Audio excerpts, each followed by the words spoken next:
तो आप टॉपिक पे आ जाए। सबको good evening all of you. अगर मैं बात करूं, अगर टॉपिक पे आए अपन, एक सेकंड रुक जाओ, स्लाइड बना लूं यार दोस्तों मैं, है ना।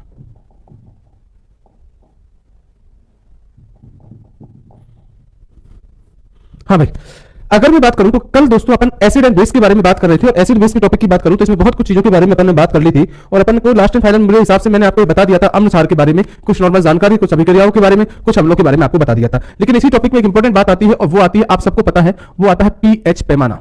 ठीक है, ये रेलवे में बहुत पूछा जाता है, ये आपको भी पता है, और इसी को अगर मैं बात करूं तो इसी को कहते हैं पीएच स्केल। ठीक है, क्या होता है, सबसे पहले क्वेश्चन की बात करूं तो पीएच स्केल या पैमाना क्या है, कि ये वो स्केल है दोस्तों, ये आपको ये बता देगा कि कौन सा विलयन अम्लीय है, कौन सा क्षारीय है, कौन सा उदासीन, कौन सा एसिड है, कौन सा बेस है और कौन सा न्यूट्रल है। इसको पता लगाने के लिए जिस स्केल का उपयोग किया जाता है उसे हम दोस्तों क्या कहते हैं, पीएच स्केल। लेकिन काम की बात सुनो, एक परिभाषा तो पहले ही थी, नॉर्मल जानकारी, नॉर्मल परिभाषा तो मैं ये कह सकता हूं कि ऐसा स्केल जो आपको बता दे कौन सा अम्लीय, कौन सा क्षारीय, उदासीन, उसे क्या कहते हैं, पीएच स्केल। लेकिन इसकी परिभाषा बोलूं तो इसकी परिभाषा होती है कि हाइड्रोजन आयन की, हाइड्रोजन का मतलब क्या होता है, H+, हाइड्रोजन आयन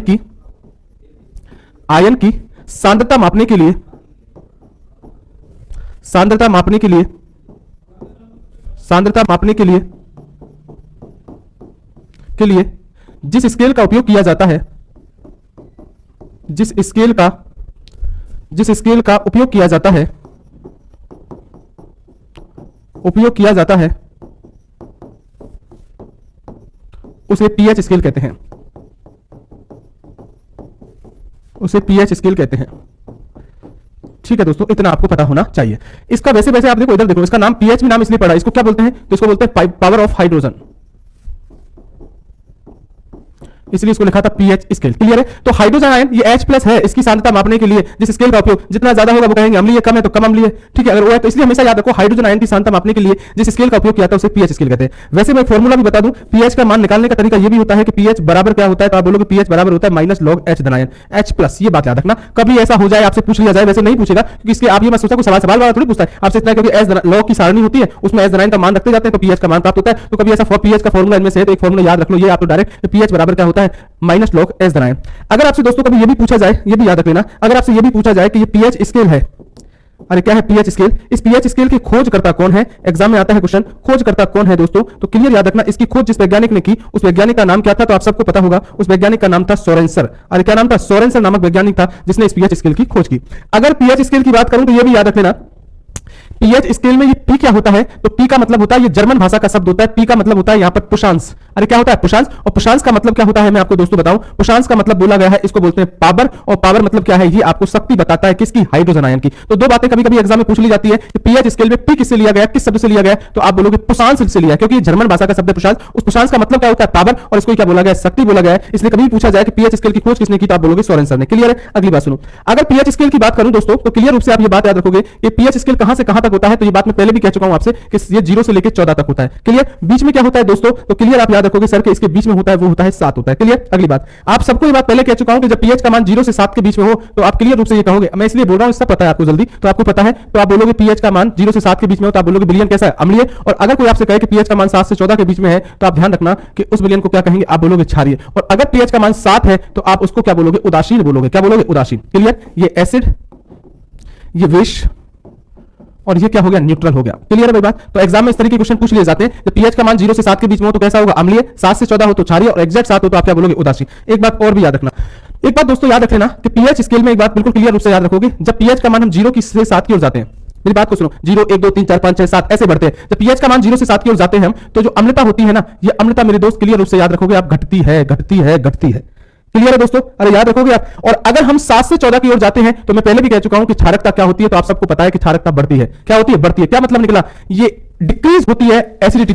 और अगर मैं बात करूं बेसिक नेचर कैसा होता है, ये इंक्रीज होता है, बढ़ता है। इसका मतलब क्या हुआ कि जब हम 0 से 7 की ओर जा रहा हूं, मैं ये कह रहा हूं कि अम्लता घट रही है, तो इसका मतलब मेरे दोस्त हुआ कि जिसका पीएच का मान 0 वो प्रबल अम्लीय है, और जो 5 से 7 के बीच में वो दुर्बल अम्लीय है। और 7 से 14 बढ़ने पर क्षारकता बढ़ती है, इसका मतलब जिसका मान 14 है वो प्रबल क्षारीय है, और जिसका मान 7 से 8 9 के बीच में वो दुर्बल क्षारीय है। ये बात आपको क्लियर रूप से पता है।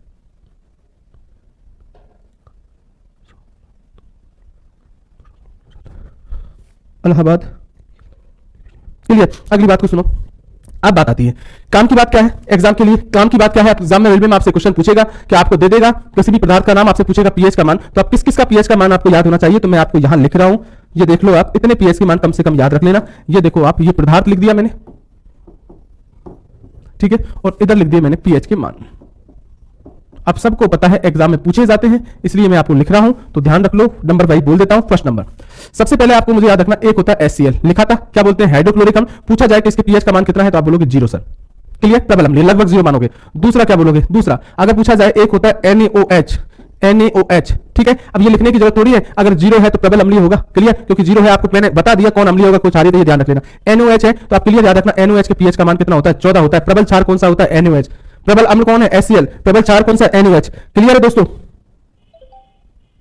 अरे बात समझ में आ रही है, बहुत पूछेगा एग्जाम में। तीसरा क्वेश्चन अगर पूछा जाए HCl NaOH, एक होता है बरसा जल, बरसा जल, क्लियर, इसके पीएच का मान पूछे तो आप बोलोगे 7 होता है, क्लियर, बरसा जल बोले या आंसू जल बोले। अगली बात अगर आपसे पूछा जाए समुद्री जल, बात को समझ लेना, समुद्री जल, आपको पता है समुद्री जल के पीएच का मान कितना होता है तो आप बोलोगे 8.3 होता है। देखो बरसा जल के बारे में एक बात क्लियर रूप से याद रख लेना, बरसा जल क्या होता है, जिसमें आयंस नहीं होता। अगर बरसात का पानी हो तो उसमें धारा प्रवाहित की जाए तो विद्युत धारा प्रवाहित नहीं होती। आपका सर हम तो करते हैं, तो आप तो किसी ना किसी पात्र में ले लेते हो ना, इसी कारण से उसके क्या बन जाते हैं, आयंस बन जाते हैं। लेकिन अगर वैसे देखा जाए तो उसमें विद्युत धारा प्रवाहित होती नहीं है।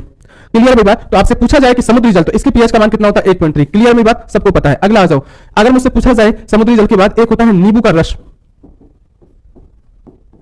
नींबू का रस, तो आप कहोगे पीएच का मान कितना होता है, तो इसके पीएच का मान लगभग 2.2 से 3.2 के मध्य होता है। क्लियर, वैसे आपको एग्जैक्ट देना हो लगभग आंसर, तो आप इसका आंसर लगभग में दे सकते हो, लगभग इसका आंसर होता है 2.2 के करीब, लगभग, है ना, इतना मान सकते हो कभी याद, लेकिन ये कभी भी आपको एक लेवल में मिलेंगे, इनके बीच में होता है लगभग। अगली बात अगर मैं बात करूं नींबू के रस के बाद, अगला बात करूं तो एक सिरका होता है, जो मैंने पहले भी बताया था आपको कल की क्लास में, इसके पीएच का मान लगभग 2.4 से 3.4 के मध्य होता है। क्लियर, ये ध्यान रखना। अगली बात आ जाऊं इसके बाद 7वें नंबर पर, तो यहां दोबारा लिख दूं मैं आपको, ये पदार्थ और ये पीएच का मान। हर तरह का क्वेश्चन बता रहा हूं आपको, चाहे छोटा हो चाहे बड़ा हो, एग्जाम में ये नहीं होता कैसा क्वेश्चन आपसे कोई भी पूछा जा सकता है, इसलिए आप क्लियर रूप से याद रखोगे, है ना। चलो अगली बात, अगर 7वां अगर मैं बात करूं तो अगला आता है इसके बाद सिरका, एक होता है टमाटर का जूस, टमाटर का रस, एग्जाम में बहुत पूछ लिया जाता है टमाटर का रस। अब आप भी क्या करते हो दोस्तों, बहुत बार आप यही चीज नहीं देखते हो, एक्चुअल में आप एनसीईआरटी बुक को देखोगे ना तो उसमें एक सारणी बना रखी है, उसमें पीएच के मान लिख नहीं रखे हैं दोस्तों, उसने सारणी बना के लिख दिया है, आप पीएच के मान बताओ, और ये आपको ध्यान, उन्हीं में से बार बार एग्जाम में पूछता है, एग्जाम में आप गलती कर देते हो। टमाटर के रस के पीएच का मान लगभग कितना होता है, तो दोस्तों ध्यान रखना 4.0 से 4.4 के मध्य होता है। क्लियर, उसी के मध्य अगर मुझसे पूछा जाए तो अगला दे रखा है चाय, याद रखना उसी सारणी में चाय भी दे रखा है, और चाय की पीएच का मान लगभग कितना होता है, तो आप बोलोगे 4.3 होता है। अगली बात करूं तो उसी के अंदर एक दे रखा है आपको कॉफी भी दे रखा है, और कॉफी के पीएच का मान कितना होता है, तो याद रख लेना इसके पीएच का मान 4.6 होता है। ये मैंने एग्जैक्ट बता दिया लगभग, लेकिन दोस्तों यहां बहुत बार ऐसा हो जाता है, मैं दोनों की बात करूं ना तो एक लेवल बताऊं तो क्या होता है, आप बोल सकते हो 4 से 5 के बीच में होता है, ऐसा कह देते हैं हम, ठीक है। लेकिन अगर मैं एग्जैक्ट बात करूं लगभग इतना होता है, लेकिन भाई एग्जाम में तो कभी कभी, इस बार एसएससी में भी ऐसा क्वेश्चन आ चुका, दूध का पीएच पूछा बहुत लोगों को, जैसे मैं लिख दूं आपको, अगला यही लिख दूं दूध का तो कितना होता है दूध का, लगभग मुझे आप बताओ मुझे दूध का पीएच कितना होता है, आप देना मुझे आंसर एक बार, क्या आपका रहा है, जल्दी बोलो दूध का पीएच। मैंने कहा वायर तो टूटा है, मगर आप ये देखो पानी तो कहीं ना कहीं गिरेगा जमीन पर, आप आधर में करंट लगेगा कि तुमको, इसलिए वो क्या हो जाता है, अशुद्ध हो जाता है पानी। विवेक यादव, ठीक है, धर्म सिंह मीना 6.6, विक्रांत 6.6, 6.4, 6.4, 6.6, 6.6, राम सिंह 6.4, ठीक है, 7.4, मुकेश पटेल, ये तो बहुत मुकेश पटेल आगे चल रहा है, ठीक है, बहुत 5 वाले भी आए वो गलत है, ठीक है। तो एक्चुअल में बात करूं दूध का पीएच का मान मैं भी ये कहूंगा लगभग, अगर मुझसे पूछा जाए 6.6 होता है, लेकिन देख लो दोस्तों मैं रेड कलर से लिख दूं, इस बार एफसीआई के एग्जाम में क्वेश्चन पूछा, उसने दूध का पीएच माना 6.8, आप उठा के देख लेना लगभग 6.6 होता है, लेकिन याद रखना इसलिए इसका स्केल क्या बनाओगे, अब आप ध्यान रखना इसका है 6. रुको एक सेकंड मैं लिख दूं 6.6 से 6.8, और लगभग पीएच का मान क्या मानोगे आप, 6.8। वैसे आपकी रेलवे के हिसाब से मुझसे पूछा जाए तो लगभग 6.6 ही जाना चाहिए आंसर। आप कहोगे सर ऐसा क्या, तो इसमें मैं अब देखो आपको बताऊं, एक्चुअल में अगर मुझसे पूछा जाए 6.8 ही होगा, क्योंकि देखो एक बात, एफसीआई के एग्जाम क्या फूड इंस्पेक्टर के एग्जाम है, फूड इंस्पेक्टर का समझ लो आप, उसमें पता चल रहा है वो प्योर इंसान है, उसको तो ये पता होना चाहिए क्लियर रूप से कि क्या होता है, तो इसलिए उनकी दृष्टि से मुझे पूछा जाए, हाँ क्या उनकी अलग नहीं, तो अपन क्या लिखते हैं लगभग पीएच का मान लिखते हैं, तो 6.6 लिखते हैं, तो उन्होंने करेक्ट उनकी बुक के हिसाब से मैं बात करूं कुछ स्केल होगा तो उनका क्लियर होगा, उनका मान कि भाई 6.8 होता है, इसलिए उनको क्लियर रूप से पता होना चाहिए 6.8, और गया हुआ, हाँ सही है सर ये गया हुआ क्वेश्चन है, मेरी बात को सुनो, इसलिए ध्यान रखो, ऐसे नहीं अपन ये ध्यान रखते हैं किसका क्या होता है, तो कभी कभी कुछ चीजें अपने भी हाथ में ना, तो इसलिए उसका आंसर 6.8 गया, ध्यान रखने वाली बात। अगली अगर मैं बात करूं, अगला आता है, मैं डिस्कस ही उस क्वेश्चंस की करता हूं एग्जाम में जो कुछ अलग आया है, ये तो सबको जो आते रहते हैं उन क्वेश्चनों की क्या बात करना रोजाना, इसी में टाइम बर्बाद करने से। अगली बात करो 11, ठीक है, अब लोग तभी 6 अरे चल रहा है 6, अगर आपको बता दो दिया आपके दिमाग में तो रहेगा 6.8। अब अगली बार दूध के बाद अगर मैं बात करूं, ये हो गया टमाटर का रस हो गया, चाय हो गया, कॉफी हो गया, दूध हो गया, ये मैं आपको वैसे पहले ही करा चुका हूं, अब लिखना चाहो तो लिख लो। रक्त का पीएच कितना होता है, 7.4 होता है, पहले बता चुका हूं आपको, ध्यान हो। रक्त के बाद यूरिन का बता चुका हूं मैं, मूत्र के पीएच का मान कितना है, अब तो आप इंटेलिजेंट ही हो, 6.0 होता है, ठीक है। मैं तो बता इतना तुमको किसी तुम्हारे घर वालों ने तुमको इतना इंटेलिजेंट नहीं बोला जितना मैंने बोला है, और क्या मेरी जान लोगे क्या, बताओ। चलो पदार्थ और पीएच का मान, और घर वालों की निगाह में तो इंटेलिजेंट हो गए भी नहीं, ये भी ध्यान रखना, उसी दिन हो गए जब जिस दिन नौकरी लग जाएगी। ठीक है ना, सही बात है ना। अब तक तो कितना भी प्रेम से कितने बच्चे बोल दो, नंबर नंबर तो नहीं आया तेरा, नहीं, घर वाले और गांव वालों की नजर में तो उसी दिन आओगे जिस दिन एग्जाम में सिलेक्शन हो जाएगा। ठीक है, तो अगली बात सुन लो, क्या क्या हो गया, रक्त हो गया, यूरिन हो गया। एक आपको ध्यान हो तो मैंने लाल रस के पीएच का मान बोला था आपको, लाल रस सलाइवरी जूस के लिए क्या होता है, तो लगभग मैंने आपको ये बताया था कि आप ये मान सकते हो 6.5 से 7.2, लेकिन मैंने क्लियर कहा कभी एग्जैक्ट एक आंसर देना हो तो आप लोगों को 6.8 होता है। क्लियर। अगली अगर मैं बात करूं फिर सुनना, इसके बाद लाल रस के बाद अगला आता है, एक मुझे टूथपेस्ट आता है ना, एक बार पूछ लिया गया एग्जाम के अंदर, अब इनकी तो मर्जी है भाई कुछ भी पूछ ले। टूथपेस्ट के पीएच का मान बताओ मुझे कितना होता है, टूथपेस्ट आता है ना उसके पीएच का मान। हाँ ऋषिकेश में वाइन्स पता नहीं, अच्छा वाइन्स भी है, अरे चिंता क्यों करता है, तेरी पहले वाइन का दिए बताऊंगा, अभी रुक जा मेरे दोस्त। राइट सर, पूछने का तरीका खतरनाक है ऋषिकेश का, भाई छा गया ये तो फॉरम में है। चलो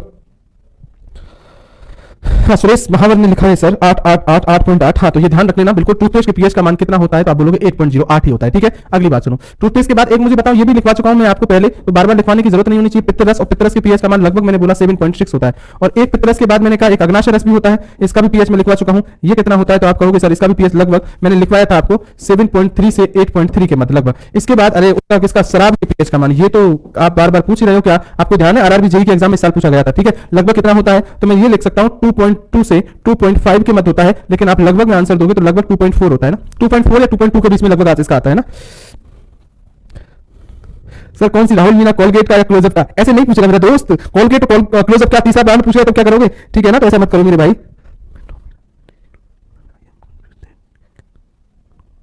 आप विवेक यादव पूछ रहे हैं, हाँ ये तो तुझे सलाह ही देंगे भाई मेरा इसका एग्जाम है, अरे तो अभी इसको कर ले 2.2 से 2.5। ठीक है, शराब के बाद एक बियर भी होती है क्या, बिल्कुल होती है। अगर इसके पीएच के मान की बात करूं तो कितना होता है, लगभग 4.0 से 5.0 के बाद होता है। अरे शराब बियर क्या होता है, बियर का मतलब क्या होता है मैं आपको बता दूं, ये लो बियर और ये लो शराब। चलो ठीक है, वैसे इसके भी ब्रांड है, जैसे वाइन है, ठीक है, विस्की है, आप सबको पता होगा, और रम है। अब देखो ये नाम लिखते लोगों को आधे से लोग दिमाग सर सर सर सर नहीं, ऐसा कुछ भी नहीं होता। ठीक है ना, तो ऐसा नाम याद रहने से मतलब थोड़ी कोई, बियर का मतलब होता है कि इसके अंदर 8% अल्कोहल है, कितने परसेंट, 8%। और वाइन वगैरह के अंदर लगभग, शराब की बोतल अगर इनको सबको हटा दे, रम के अंदर थोड़ा ज्यादा होता है, रम के अंदर 55% थोड़ा अल्कोहल होता है। वैसे वाइन के बात करूं, वाइन के अंदर 42% अल्कोहल होता है लगभग, तो ये अल्कोहल डिपेंड कर देगा। तो बहुत बार कहते हैं सर ये बियर जौ का पानी होता है, जौ का पानी नहीं होता, 8% अल्कोहल होता है। इसका मतलब क्या है, वाइन की आधी बोतल में कितना होगा 21%, और 2 बियर पी तो कितने परसेंट अल्कोहल चलेगा, 16%। बात तो एक ही पड़ी लगभग, अरे समझ में आया कुछ बात, ये मत कहना जौ का पानी नहीं होता, 8 और 8 कितना होता है 16%।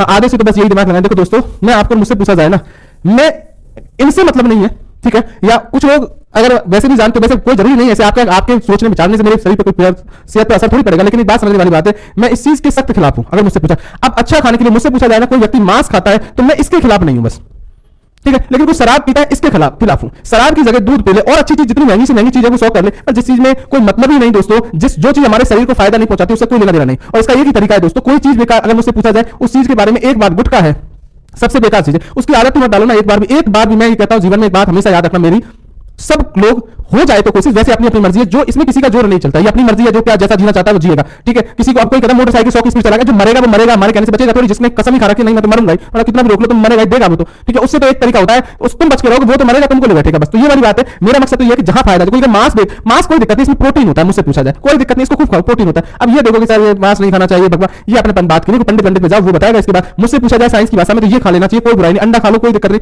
इन चीजों को छोड़ के, तो ये उनका है।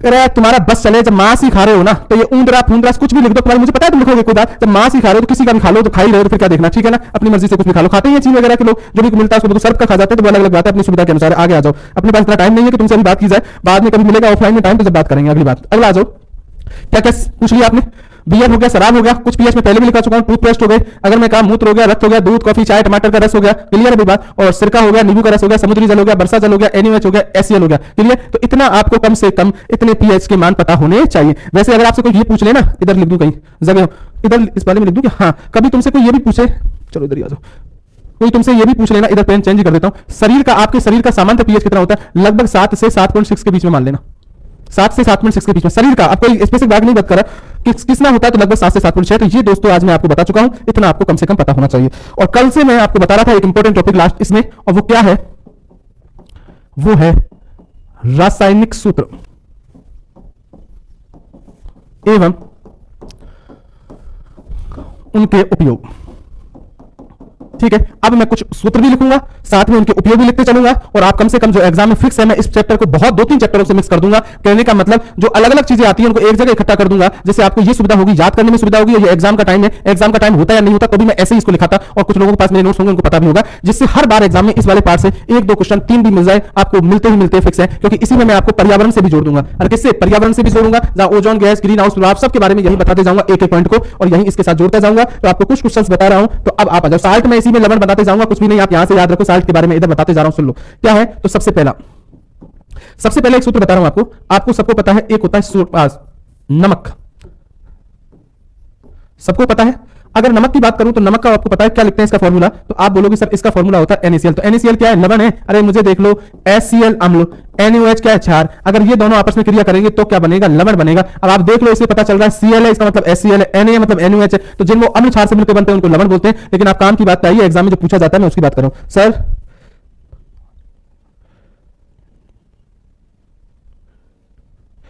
सर मैं एग्जाम कब तक होगी? तुम्हारी एग्जाम अब अभी भी जिसको विश्वास नहीं होगा 28 को होगी नहीं होगी, तुम्हारी हो या नहीं हो, मैं तुमको संडे तक फ्री कर दूंगा। क्लियर? ज्यादा से फिजिक्स तो आपकी फ्री कर ही दूंगा, केमिस्ट्री भी हो सकता है 99% आपका संडे को हो जाएगा, बच जाएगा तो मंडे को हो जाएगा, तो मैं तो आपको संडे मंडे तक फ्री कर दूंगा। अब आप अपने हिसाब से देख लेना, या अब तक भी तुम ये सोचते रहना कब तक एग्जाम लगेगी, वो तुम्हारे ऊपर है। NaCl इसको क्या बोलते हैं? नमक सोडियम क्लोराइड।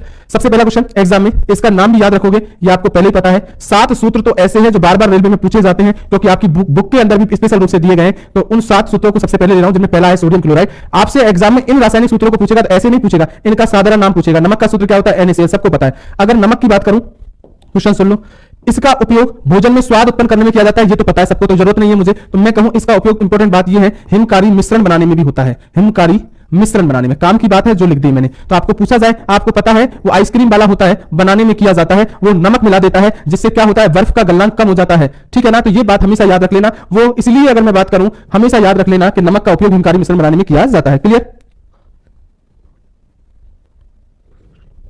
क्लियर? अगली बात सुनो, नेक्स्ट दूसरा क्वेश्चन। अगर नमक के बाद अगर मैं बात करूं तो उसका दूसरा आता है, आप सबको पता है, बहुत पूछा गया रेलवे के अंदर, उसका नाम है कास्टिक सोडा। अरे मेरे दोस्त क्या नाम है? Caustic soda. और आपसे पूछा जाए कास्टिक सोडा का फॉर्मूला क्या है, तो आप बोलोगे मेरे दोस्त NaOH होता है। क्या होता है? NaOH। क्या बोलते हैं? तो आप सबको पता है कि इसी का नाम होता है सोडियम हाइड्रोक्साइड। अब आपको मेरा इंतजार नहीं करना चाहिए, आपको मेरे इससे पहले भी आपको याद होना चाहिए कि क्या है, तो ये बोलते हैं सोडियम हाइड्रोक्साइड। क्लियर?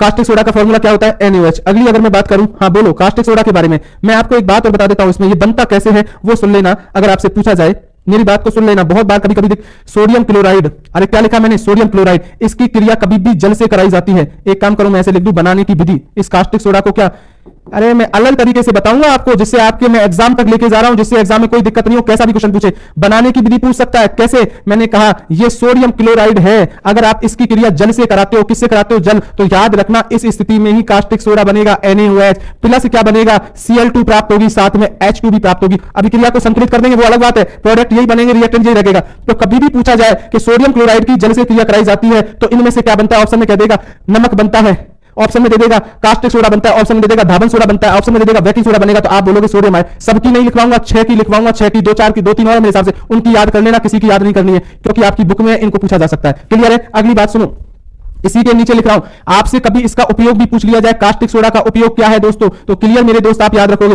दूसरे पेन से लिख देता हूं, एक काम करूं, उपयोग पूछ लिया जाए दोस्तों, क्लियर रूप से याद रखो आपसे कभी इसका उपयोग, तो आपको पता है। मैं केवल अभी किसकी बात कर रहा हूं? NaOH। इसका उपयोग किसमें क्या होता है, तो ध्यान रखना, इसका उपयोग धातुओं से ग्रीज का दाग हटाने में,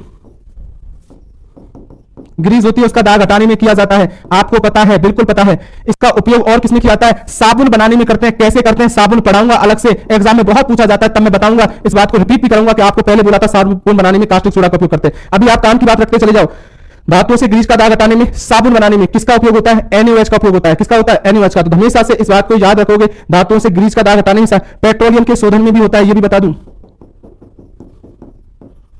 पेट्रोलियम के शोधन में अगर पूछा जाए किसका उपयोग किया जाता है? Caustic soda. और भी बता दूं तो ये ध्यान रखना, कागज बनाने में भी करते हैं, कागज बनाने में भी इसका उपयोग किया जाता है। अब इसमें ज्यादा दिमाग मत लगाओ, डायरेक्ट याद करते चलो, कुछ भी नहीं। ये 4 पॉइंट याद रखो, दाग हटाने में, साबुन बनाने में, पेट्रोलियम के शोधन में, कागज में। कभी पूछ लेगा इसमें से किसमें उपयोग नहीं किया जाता है, तब इसको ध्यान रखना। अगली बात आ जाओ, यहां से मैं एक बात बता दूं, यहां 2 चीज बनी। कास्टिक सोडा को जब हमने बनाया था तो कास्टिक सोडा तो बना ही बना, इसके साथ Cl2 भी बना। हाइड्रोजन के बारे में तो मैं बहुत कुछ बोल चुका हूं, या क्लोरीन के बारे में भी एक लिख देता हूं नीचे, ध्यान रख लो। इसी के नीचे लिख रहा हूं Cl2 का उपयोग, क्लोरीन का उपयोग किसमें किया जाता है? अरे वो बोल रहा हूं जो एग्जाम में आएगा, ध्यान रख लेना। आपको ध्यान हो दोस्तों, बहुत बार पूछ लिया जाता है क्लोरीन का उपयोग, आपको पता है जल के शुद्धिकरण में होता है। क्लियर, याद रखना, जल के शुद्धिकरण में क्लोरीन का उपयोग होगा। आप सहोगे लाल दवा का भी होता है, जहां जरूरत होगी फिटकारी का भी होता है, मैं अपने आप लिखा दूंगा अपने आप। पहले आप क्लोरीन जल के शुद्धिकरण में होता है। आप अगर मैं बात करूं स्विमिंग पूल में, अरे होता है क्या, स्विमिंग पूल में कौन सी गैस होती है? क्लोरीन, क्योंकि साफ पानी होता है, स्विमिंग पूल के अंदर भी होता है। क्लियर है, इसका उपयोग कीटनाशक के रूप में, कीटनाशक या रोगाणुनाशक, ये लिख दो तुम तो, रोगाणुनाशक के रूप में भी करते हैं। क्लियर है, तो ये इतना सा तो आपको कम से कम क्लोरीन के बारे में भी पता होना चाहिए। ठीक है, हाँ बिल्कुल, मैं अपने आप जहां जरूरत होगी मैं अपने आप बताऊंगा। क्लियर है दोस्तों, तो याद रखना। इसके बाद अगर मैं बात करूं तीसरा फॉर्मूला आ जाए, कौन सा? तीसरे नंबर का, ये तीसरा डॉट। एक आपको बहुत पूछा जाता है एग्जाम में, धावन सोडा। अरे नहीं आता है क्या? बिल्कुल आता है। और आपसे कहे कि धावन सोडा का फॉर्मूला क्या होता है, तो दोस्तों आप याद रखोगे Na2CO3.10H2O। अब रेलवे की एग्जाम में आ जाओ, आपसे कभी पूछे धावन सोडा का फॉर्मूला है, ऑप्शन में NaCl आ जाए, NaOH आ जाए, CaOCl2 आ जाए और ऑप्शन में Na2CO3 आ जाए केवल, क्या आंसर दोगे? ये दे देना। आप कहोगे सर पूरा फॉर्मूला तो ये है, लेकिन भाई अब जो ऑप्शन दिख रहे हैं उसमें तो ये है, इसलिए तुम जो स्पीडी वाली बुक में आज भी एक ने मुझसे पूछा था, और भी बहुत स्पीडी में बहुत गलतियां दोस्तों क्वेश्चनों में, और उसने ये लिख दिया पिछली बार 2008 की 18 की शिफ्ट में पूछा, उनके शिफ्टों का कुछ नहीं बनेगा, उन्होंने क्वेश्चन लिए टाइप करा दिया बिना सोचे समझे। बहुत गलतियां होंगी, उनके चक्कर में मत पड़ जाना, मैं आपसे पहले कह रहा हूं, बहुत गलतियां, तुमको ये भी पता नहीं चलता उसमें गलतियां कितनी है, इसलिए बहुत। और साइंस की बुकों में तो 90% बुकों में गलतियां मिलती है, आप ध्यान रखना। जब क्वेश्चन लिखने को आते हैं लिख तो देते हैं, फिर उल्टे सीधे आपको ध्यान रख लो, तो ये सोच लिया करो। सही फॉर्मूला अगर ऑप्शन में Na2CO3 भी हो, क्लियर है, और ऑप्शन में ये भी हो, तब आंसर आप 10H2 वाला ही दोगे धावन सोडा का। और क्या बोलते हैं इसको, बोलने का तरीका क्या है? आप सबको फॉर्मूला पता है आजकल तो, सोडियम कार्बोनेट में कितने अणु जुड़ रहे हैं? 10 जल के अणु। क्लियर, तो क्या बोलोगे? तो इसका नाम तो आप सोडियम कार्बोनेट ही बोलोगे केवल, और बोलने के लिए पूरा तरीके से कैसे बोलोगे तो उसको ऐसे कहोगे, सोडियम कार्बोनेट में जब 10 जल के अणु जुड़े होते हैं तब धावन सोडा होता है। एक आपको एक चीज बता दूं, कभी कभी रेलवे में पूछा गया है, पूछ लेगा कि सोडियम कार्बोनेट में या धावन सोडा में क्रिस्टलन जल कितने होते हैं? क्रिस्टलन जल का मतलब होता है जो जल जुड़े होते हैं उनको बोलते हैं। तो बताओ क्रिस्टलन जल कितने हैं? यहाँ पर 10 जल के अणु। तो कभी ऐसा शब्द मिल जाए क्रिस्टल वाटर कितने होते हैं? ठीक है, तो ये भी याद रख लेना। हाँ दोस्तों, आप पूछोगे ये कैसे बनता है, तो मैं आपको बता दूं बनाने की विधि। लो कैसे, सोडियम बाइकार्बोनेट NaSCO3, अभी बताऊंगा, इसको बेकिंग सोडा कहते हैं। जब इसको गर्म किया जाता है, अरे क्या किया जाता है? गर्म, तब दोस्तों Na2CO3 बनता है। क्या बनता है? Na2CO3, साथ में CO2 भी बाहर निकलती है मेरे दोस्त। इसलिए आपको ध्यान रखना, बेकरी वाले होते हैं तब वो सोडियम बाइकार्बोनेट के उपयोग में लिखाऊंगा, ब्रेड फूल जाती है, ब्रेड इसलिए फूल जाती है, कौन सी गैस बाहर निकलती है? CO2। क्लियर, इसको ध्यान रख लेना। अगली बात आपसे पूछे उपयोग, इधर लिख दूं, आपसे कहे उपयोग क्या है सर? उपयोग याद रख लेना, मोस्ट इंपॉर्टेंट उपयोग क्या है धावन सोडा का? तो आप याद रखोगे जल की, अरे किसकी? जल की स्थायी कठोरता दूर करने में। अरे मेरे बात दोस्तों, बहुत अच्छा क्वेश्चन है, ध्यान रखना, सबसे इंपॉर्टेंट उपयोग तो यही है, जल की स्थायी कठोरता दूर करने में। अगर आपसे पूछा जाए कि जल की स्थायी कठोरता दूर करने में, स्थायी कठोरता का मतलब क्या होता है? दो तरह की कठोरता होती है, अस्थायी, स्थायी। अस्थायी, पानी को गर्म किया, पानी साफ हो गया, अस्थायी कठोरता। स्थायी, अगर गर्म किया उसके बाद भी शुद्ध नहीं हुआ, इसका मतलब कैल्शियम और मैग्नीशियम के सल्फेट या क्लोराइड होते हैं, उसके कारण क्या होती है? स्थायी कठोरता होती है। उसको दूर करने में उपयोग किसका लिया जाता है? तब आप बोलोगे किसका? धावन सोडा का। कंप्लीट है। अगली बात, घरों की साफ सफाई में भी इसका उपयोग करते हैं। घरों की साफ सफाई में भी उपयोग करते हैं, याद रखोगे मेरे दोस्तों। और किसमें करते हैं? यही लिख दूं, कागज बनाने में भी इसका उपयोग किया जाता है। लेकिन सबसे इंपॉर्टेंट बात, जो सबसे ज्यादा इंपॉर्टेंट है, वो जल की स्थायी कठोरता को दूर करने में। कंप्लीट। अगला आ जाओ, फोर्थ नंबर आपसे बहुत पूछेगा। अभी मैंने बोला था बेकिंग सोडा। क्लियर, क्या इसी को क्या बोलते हैं? खाने का सोडा। क्लियर, क्या इसी को मीठा सोडा भी बोलते हैं? बिल्कुल बोलते हैं दोस्तों, मीठा सोडा। चलो, आप कहोगे सर इसका फॉर्मूला क्या है? नीचे लिख दूं, इसका फॉर्मूला है NaHCO3। पता है सर सबको, क्या नाम है? बोलो इसका नाम, सोडियम बाइकार्बोनेट। अब आप कहोगे सर इसमें मैं कुछ नहीं कर सकता, याद रखने ही पड़ेंगे दोस्तों तुमको। वैसे मैंने 50 बार नाम बोलता रहता हूं, आपको वैसे ही याद हो जाएंगे, सोडियम बाइकार्बोनेट। ठीक है, चलो कोई दिक्कत नहीं। आप कहोगे सर ये बनता कैसे है? अरे बता दूं क्या बनाने की विधि?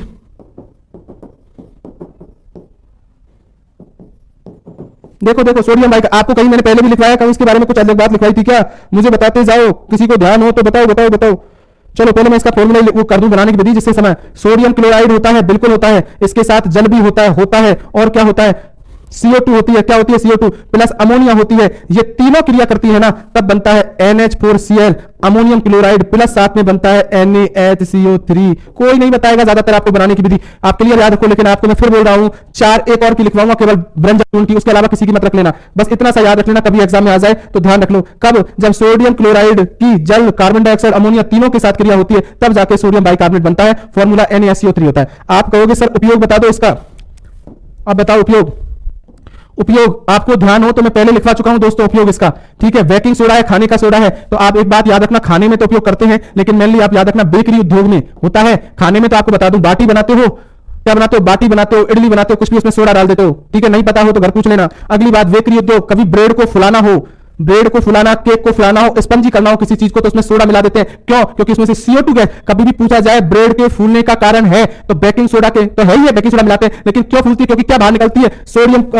ये देखो इधर आ जाओ, तुमको पता कैसे चलेगा। ये देखो बेकिंग सोडा है, अभी मैंने डाबर सोडा बताया था, मैंने कहा था अगर इसको गर्म करते हो, बेकरी उद्योग में गर्म करते हैं, कौन सी गैस? CO2 गैस बाहर निकलती है, और इसी के कारण मैंने कहा था दोस्तों ये बेकरी उद्योग में इसका उपयोग किया था, ब्रेड को फुलाने वगैरह में। हाँ, और बोलो मेरे दोस्त, एक आपको ध्यान हो तो अग्निशामक यंत्र में करते हैं, बहुत बार पूछा जाएगा। अग्निशामक यंत्र में तो इसका उपयोग तो करते ही करते हैं, और आपको ध्यान हो तो अग्निशामक यंत्र में सोडियम बाइकार्बोनेट के साथ H2SO4 भी होता है, सल्फ्यूरिक अम्ल, ठीक है। पहले के अग्निशामक यंत्र में ऐसे ही यहां पर NaHCO3 होता था और यहां H2SO4 होता था, ठीक है। ये रिएक्शन करके CO2 गैस बनाते थे। तो अग्निशामक यंत्र में आप इतना सा याद रखोगे। और मुझसे पूछा जाए तो आपको ध्यान हो तो ये मैंने पहले ही कहता एंटीसिड के रूप में भी उपयोग किया जाता है। अरे बोला था जब पेट की आमाशय में मैंने कहा किसी व्यक्ति को एसिडिटी हो तो इनो का उपयोग करते हैं, और इनो का मतलब उसमें क्या होता है, इनो में क्या होता है, एंटीसिड के रूप में। मैंने पहले कह दिया था किसके अंदर होता है, इनो के अंदर होता है। क्लियर है दोस्तों, याद रखना। और इसका पीएच बिल्कुल याद रखोगे, मैंने कहा लगभग 8 से 9। अगर कभी एग्जैक्ट देखो, लगभग आप बोल सकते हो 8 से 9, ठीक है। एग्जैक्ट देना हो तो लगभग इसका पीएच का मान 9 होता है, ये समझ लेना, ठीक है। 9 मान लेना लगभग इसका। अगली बात, काम की बात मैं बहुत बता रहा हूं दोस्तों, आपको विश्वास कर लो, एग्जाम में इनमें से बहुत क्वेश्चन आएंगे, ध्यान रखना। 5 बार आ जाओ, 5 बार बहुत पूछा गया रेलवे में इसको, विरंजक चूर्ण। अरे रुको, विरंजक चूर्ण से पहले एक और सुनो, एक एग्जाम में क्वेश्चन पूछा था कि ब्लीचिंग पाउडर है, ब्लीचिंग पाउडर है, मुझे आंसर दो, मैं ऑप्शन दे रहा हूं आपको। ब्लीचिंग पाउडर क्या होता है? Sodium bicarbonate, clear. दूसरा कास्टिक सोडा, तीसरा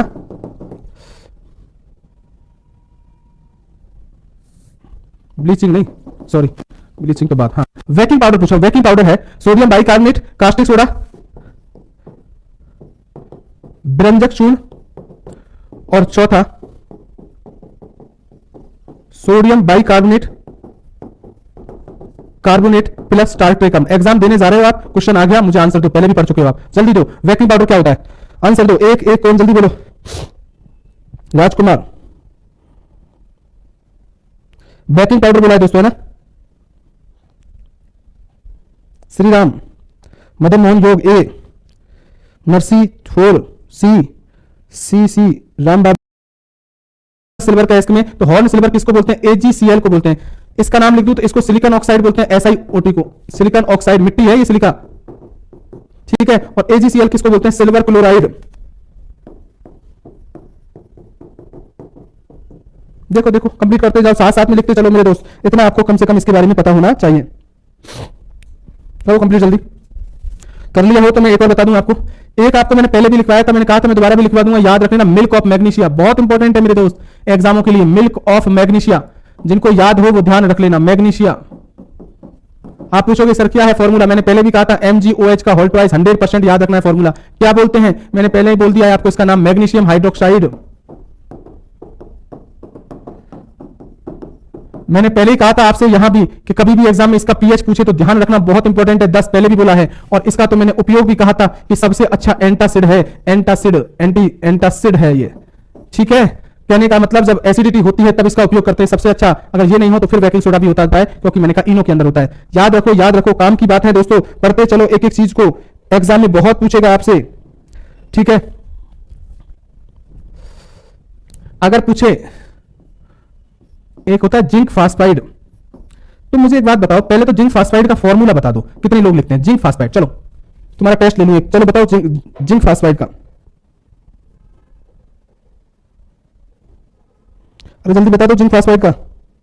सुहागा बोरेक्स लिखवाया था आपको, सुहागा मैंने कल की क्लास में कल बताया था, या आपको सोडियम को बोला था, सोडियम का एस बोरेक्स लिखाया था, उसका नाम सुहागा लिखा है, ध्यान हो तो देखो उसमें कल के वाले में। देखा करो, ऐसे मत करो। स्वागत शंकर सैनी में निकल बताया था आपको, ध्यान हो। एक ने लिखा मदन मोहन ने ZNPO4। विक्रांत मदन मोहन योग से मुझे उम्मीद नहीं थी, वो भी अजय राज सिंह से भी नहीं थी। इंद्रपाल सिंह देख लो। सचिन कुमार मीना, ठीक है, और बोलो। अवधेश सिंह ZNPO4। मिट्ठू कुमार, राजेंद्र, कन्हैया लाल, विक्रम। तो सचिन था, विक्रांत था, कौन था, मिट्ठू था, ये 2-3 थे जिन्होंने सही लिखा, उसके अलावा ज्यादातर सब गलत थे। अब आपने वही गलती की। पहले तो ये देखो फास्फाइड है, PO4 फास्फेट होता है, ये PO4 तो फास्फेट होता है, फॉर्मूले देखो जाके। और P क्या होता है, फास्फाइड। मैंने कहा तुम अभी इंटेलिजेंट भी इतने भी नहीं हुए कि आप अभी गलती, तुम अगर जल्दीबाजी करोगे तो गलत होगे, क्योंकि तुम्हारी गलती नहीं है। जिन लोगों ने पहली बार पढ़ा है ना, अगर टाइम होता ना, आपके पास पहले पढ़े होते, मेरे पास आपको 5-7 महीने का टाइम मिलता, तो आपको टाइम मिल जाता, तो आप बहुत कुछ हो जाते। अब आपने पढ़ तो लिया है, क्या सब चीजें याद रह जाएंगी? इतनी आसानी भी नहीं है इतनी जल्दी से याद रह जाए, इसलिए अभी भी गौर देना क्या कर रहे हो। जिंक फास्फाइड का फॉर्मूला होगा Zn3P2, क्योंकि फास्फाइड बहुतों ने तो सल्फर लिख दिया। मदन मोहन योग भी बहुत सही आंसर देता है, बहुत बात पूछते हैं, लेकिन वो अब वो भी गलती कर रहा है। ये फास्फाइड है तो P आएगा, P के ऊपर -3 आता है, 3 इधर आता है, 2 इधर आता है। ये चिंता मत करो, ये बात हमेशा याद रखो। जो लोग मेरी ऑफलाइन क्लास लेते हैं वो उनको भी पता होगा, और चाहे ऑनलाइन लोग, मेरा काम ये रहता है मैं एक एक स्टूडेंट को तभी ध्यान रख। मुझे इस बैच में भी पता है कौन कौन लड़कों के बारे में क्या क्या स्थिति है, ठीक है, कौन कितना इंटेलिजेंट है, कौन क्या चीज किस तरीके से आंसर देता है, लेकिन हर दिन मैं रेस्पॉन्स करूँ ये नहीं। तो अभी हाँ, इसमें ऐसा है ऑनलाइन में बहुत छुपे हुए रिश्ता ऐसे हैं जिनका कुछ पता नहीं, जिन्होंने कमेंट भी नहीं किया, तो इसका मतलब ये नहीं है कि वो इंटेलिजेंट नहीं है, उनको भी पता है सब कुछ, लेकिन सबका अपना अपना नेचर होता है। कुछ बाद में पूछ लेते हैं फोन करके, कुछ समस्या हो तो कैसे पूछ लेते हैं। लेकिन मेरे कहने का मतलब होता है कि ऑफलाइन हो चाहे ऑनलाइन, मेरा मकसद ये रहता है एक एक स्टूडेंट को थोड़ा सा पता तो रहे कि कौन की स्थिति कैसी है, ठीक है। Zn3P2 हो गया, क्योंकि इस पर -3 था, 3 इधर आ गया। Zn पे +2 होता है, 2 इधर चला गया। इसके काम की बात किसमें उपयोग होता है, बहुत इंपॉर्टेंट इसीलिए लिखा है। अगर मैं बात करूं चूहे के विष में, चूहे के विष की दवाई बनाते हैं, उसके रूप में किसका उपयोग किया जाता है, तो जिंक फास्फाइड ही होता है, ध्यान रखने वाली बात, ठीक है। सर जी पहली बार पढ़ रहे हैं जी, आपसे बिल्कुल कोई नहीं, आप करते रहो, जो भी है आप आराम से पढ़ते रहो, वो कोई दिक्कत नहीं। अब देखो इसमें मैं नहीं कर सकता और ना तुम भी कुछ कर सकते, अब जो जितना अपना टाइमिंग, अब जितना मिला है उतना मिला है जीवन में। बस यही है कि मैं तो जितनी तरफ से मुझसे हो सकती थी, अब तुमको कम टाइम मिला है तो क्या कर सकते हैं दोस्तों, इसमें मैं भी क्या कर सकता हूं, तुम भी क्या कर सकते हो। तुम कहते सर और 10 दिन पहले, इससे जितना मैंने जल्दी कराया ना, इतना जल्दी को करा भी। शाम को भी मैंने आपसे पहले कह दिया, शाम को अब सब पहले से ले लेते, तो दोस्तों ऐसा किसी को पता नहीं होता है पहले से। तो तुम भी पहले से मेरे पास 8 महीने पहले पढ़ने थोड़ी आ सकते, तुमको पता ही नहीं था। तो सब कुछ समय है, जो कुछ होना है वो सब अच्छा ही होगा जीवन में, बस अपनी मेहनत करते रहो, ठीक है ना। तो इन चीजों की कोई आंसर नहीं है, जितना हमारे पास टाइम मिला है उसको यूज ले लें। तो ये याद रखो, मैंने आपको कुछ बताए हैं फॉर्मूले वगैरह, और भी कुछ रह जाएंगे कर जाएंगे, तो मैं कल की क्लास में अभी और आगे चलाऊंगा, इस टॉपिक को आगे जोड़ दूंगा किसी अलग चीज से, जिससे आपको पता है। कल मैं ओजोन गैस, ठीक है, ग्रीन हाउस फ्लैप, इसी को जोड़ते जाऊंगा, बहुत सी चीजों को इसके साथ जोड़ूंगा जिसको आपको अच्छा लगेगा कि हाँ एक जगह चीजें, वो इसलिए जोड़ूंगा, मैं अलग अलग जगह भी लिख सकता था, लेकिन यहां इसलिए जोड़ दूंगा जिससे आपको याद रह जाएगा एग्जाम के लिए, और एक जगह इकट्ठा रहेगा। तो अब मैं उन चीजों को ज्यादा एक जगह जोड़ के लिखवा दूंगा जिससे आपको जरूरत एक जगह ज्यादा चीजें इकट्ठी मिले, मतलब आपका एक नोट सा बन जाएगा, ये याद रख लो। तो बहुत चीजें ऐसी हैं दोस्तों, पढ़ते रहिए, मेहनत कर। अब देखो आप कहोगे समझो, आप फॉर्मूले बनाने का फायदा क्या हुआ था। अब जो लोग तुमको अरे हमको तुमको कैसे याद ही तो करना है, क्या मतलब है फॉर्मूला रट लो, क्या रटोगे दोस्तों। थोड़ा बहुत फॉर्मूला बनाना आता है ना, तो फॉर्मूले याद रह जाते हैं एग्जाम में। कभी इधर उधर हो जाएगा तो अपने हिसाब से देख भी लेंगे सही है कि गलत है। ये सोचो, आप गलती से बच गए ना, तुमको हो जाएगा काम। 1-2-4 क्वेश्चन छूट गए, उससे कोई दिक्कत नहीं, वो तो इतने टफ तो वैसे नहीं होते, लेकिन जो सही तुमको आते थे ना, मैं बार बार कह रहा हूं, जो आता है ना वो गलत नहीं हो जाए, बस वो बच गया ना, तुम्हारा काम बन गया। मेरी साइंस में तो मैं इसलिए कह रहा हूं, और ये तुमको भी पता है, इतना पढ़ने के बाद तुम लोगों से 2 क्वेश्चन ज्यादा करके ही आओगे। अब तुम करके ही नहीं आओ या अपना बिल्कुल ही दिमाग नहीं लगाओ, तो इसमें मैं कुछ नहीं कर सकता। अब जो टाइम हमारे पास बचा है वो बचा है, जो सबके सामने, आप अपनी मेहनत करते रहिए, एग्जाम के लिए पूरी तरीके से तैयार रहिए। मैं बार बार कह रहा हूं, एक बार संडे वनडे को कोर्स हो जाएगा तो एक टेस्ट सीरीज और ले आऊंगा। जिन लोगों की 28 है वो 28 को दे लेना ना, उनकी भी एग्जाम 28 को हो जाएगी। तो ग्रुप डी की एग्जाम तो है, एनटीपीसी ग्रुप तैयारी करते हो तो एक टेस्ट सीरीज का बैच ले आएंगे अपन। वो भी इसलिए नहीं, मैं तो हमेशा कहता हूं स्टूडेंट बहुत जो कह रहे हैं सर एक टेस्ट सीरीज का, तो उसमें क्या होगा, क्वेश्चंस भी कराए जाएंगे, साथ में उनकी थ्योरी रूप में आपको समझा दिया जाएगा। उन्हीं लोगों को समझ में आएगा जो ढंग से, तो जो इस बैच में पढ़े हैं उनको मतलब डबल काम हो जाएगा। अब उनको ये पता चल जाएगा क्वेश्चन कैसे आता है, उनके आंसर कैसे देते हैं, और तुम्हारी कितनी अच्छी पढ़ाई है, सब कुछ पता चल जाएगा। और क्वेश्चंस दोगे तो कॉन्फिडेंस भी तुम्हारा ज्यादा बढ़ेगा। अपना कोई इरादा नहीं है, जिसकी इच्छा होगी वो ज्वाइन करेगा बैच को, कोई अपना कोई लेना देना नहीं। लेकिन मैं तो कह रहा हूं, तुम जो लोगों ने जिन्होंने पढ़ा है उनको अपने आप पता है प्रैक्टिस बैच से, इसलिए वो भी ऐसा नहीं होगा कुछ अलग तरीके के क्वेश्चन होंगे, कुछ रह जाएगा तो 2-4 चीजें बात डिस्कस कर लेंगे। पढ़ते रहिए, मेहनत करते रहिए दोस्तों, अपने ऊपर विश्वास रहिए, अपने शरीर का ध्यान रखें, ठीक है। बहुत है आज के लिए, धन्यवाद दोस्तों।